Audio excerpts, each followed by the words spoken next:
大家好，我是美厨娘丽丽。立秋后要多吃莲藕，今天分享一个莲藕非常好吃的做法，不用炒不凉拌，而且不加水不放油，出锅鲜香劲道，多吃了也不会长胖。一起来看看我是怎么做的吧。首先我们准备1节莲藕，洗净后放在案板上，用刀把2头切下来不要了。我们在购买莲藕的时候，一定要选择这种2头封闭的，这样里面会比较干净。然后再用削皮刀把莲藕皮削掉，因为这个莲藕皮有很多的泥沙，很难清洗干净。去皮后再把莲藕切成薄片，尽量切得薄一些，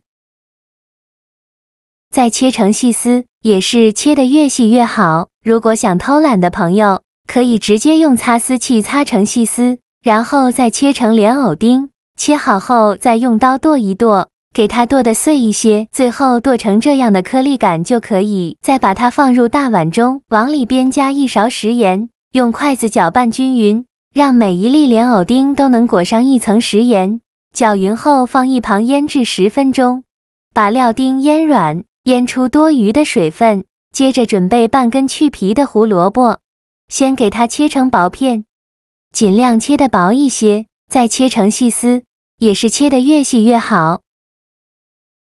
最后再切成胡萝卜丁，切好后用刀剁一剁，给它剁得碎一些，最后剁成这样的颗粒感就可以。再把它放入盘中，再准备几个红椒，把红椒蒂切下来不要了，再把红椒对半切开，把红椒籽去掉，这样吃的时候就不会觉得辣了。再把红椒切成细丝，最后再切成红椒丁。切好后放入盘中，再准备几个青线椒，先给它对半切开，再给它切成小圆圈。不喜欢吃辣的可以换成菜椒，切好后再用刀剁一剁，给它剁得碎一些，最后剁成这样的颗粒感就可以。再把它放入盘中，再准备根火腿肠，先给它对半切开，再取半根火腿肠，再给它分成2半。然后给它切成细丝，最后再切成火腿肠丁。切好后放入盘中。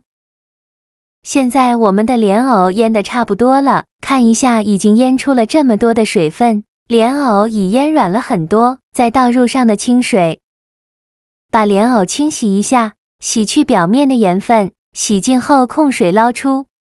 再准备1块干净的纱布，把莲藕放进纱布里，用纱布把莲藕包起来，用力挤干它的水分，尽量多挤一会，挤得越干越好。挤干水分后，再把莲藕丁放入大碗中，再加入刚切好的胡萝卜丁、青红椒丁和火腿肠丁，再来调一下味，加1勺食盐，加适量的胡椒粉，再加一点点花椒粉。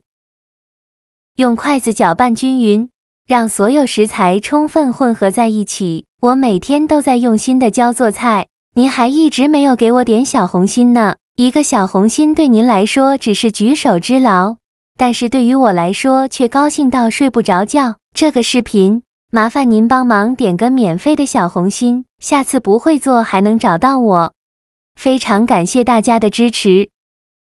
搅匀后再加入200克玉米面，再加入100克普通面粉，继续用筷子搅拌均匀，尽量多搅拌一会儿，哪里有干粉就往哪里搅拌。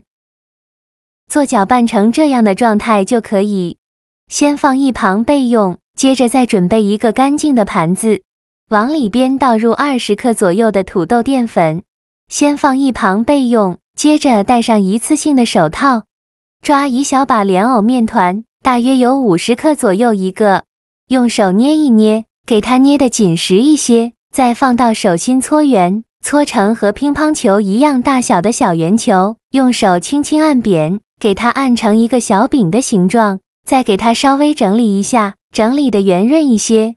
像这样一个莲藕小饼就做好了，再放入土豆淀粉的盘中，给它均匀地裹上1层淀粉，取出来稍微整理一下，像这样就可以了。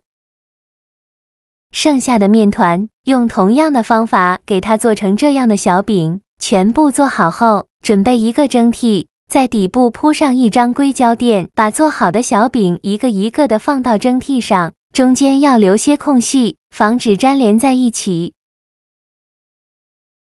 全部放进来以后，冷水上锅蒸，盖上盖子，大火蒸15分钟。趁这个时间呢，准备几瓣大蒜，先给它切成蒜片，再剁成蒜末，尽量剁得碎一些，这样蒜香味浓郁，会更好吃。最后剁成这样的颗粒感就可以。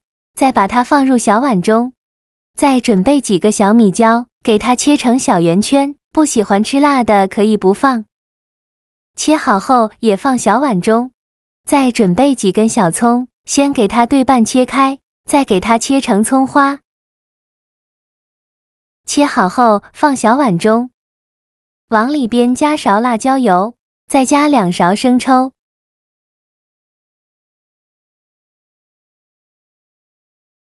加1勺香醋，加1勺蚝油，加1勺食盐，加适量的胡椒粉，再加一点点白糖提鲜，用勺子搅拌均匀。像这样，我们的万能蘸料就调好了。搅匀后放一旁备用。现在我们的莲藕玉米面饼已蒸得差不多了，我们打开盖子看看，看一下表皮金黄金黄的，而且晶莹剔透，像这样说明就已经蒸熟了。再把它取出来放入盘中，像我这样转着圈的摆放。像这样非常好吃的莲藕玉米面饼就做好了，颜色金黄金黄的，看着就很有食欲。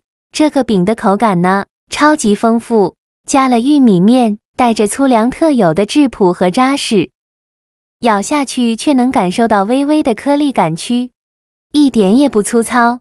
莲藕切成丁依然保留着些许的脆感，加了青红椒和火腿肠，营养更加丰富，还有微微辣的口感，层次感瞬间拉满。因为是清蒸的，所以最大程度地保留了食材原本的味道，再蘸上刚调好的灵魂蘸料，吃着酸辣爽口，特别的开胃解馋。而且它是无糖无油的，多吃了也不担心会长胖，既能够满足味蕾，又不担心热量超标。喜欢的朋友就赶快收藏起来试试吧。好了，今天的视频就分享到这里了。这个视频麻烦您帮忙点个免费的小红心，下次不会做还能找到我。非常感谢大家的支持，我们下个视频见，拜拜。